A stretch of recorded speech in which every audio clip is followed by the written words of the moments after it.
Well, in a sense, when Congress established the National Register, their idea was to have a listing of specific places, essentially where history took place. They wanted to look at those properties that were deemed important in our history and give them a chance of being preserved for the future.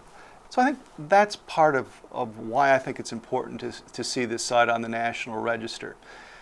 It doesn't change one bit the facts of the history that happened here. The history is the history, and you can look at it from a variety of perspectives.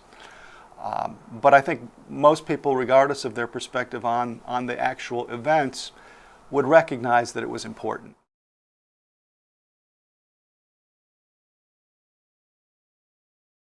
I would say that the process began a long time ago, beginning in about 2006. I had shortly gotten off the Governor's Advisory Board on Preservation, at which point I had really gained a lot of new knowledge in terms of why it's important to preserve a variety of aspects of our life and the lives of our predecessors. And even though my particular field is archaeology, just walking across the Kent campus day after day, it sort of just hit me that we should be actively pursuing putting the site of the May 4th shootings on the National Register of Historic Places. One of the things you have to do is define where the site is. And of course, in so doing, you have to say where the site is and where it isn't.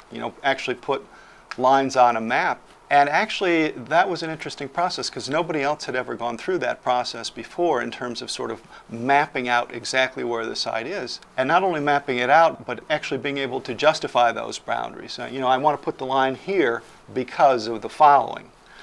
And that's a little bit higher standard of proof than I think anybody had brought to the table before. So that was an interesting process. We eventually did arrive at a consensus on that, but it took us a long time to sort of answer that very simple question of where was or where is the site of May 4th.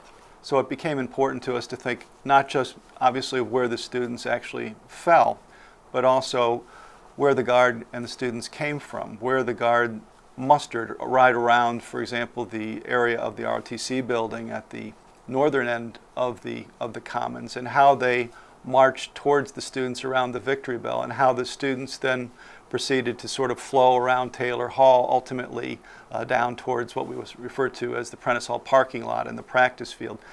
So, at that point we had a better sense of where it was, and then we were able to use historic photographs. In this sense, it was kind of unusual for a national property to have such a rich photographic record.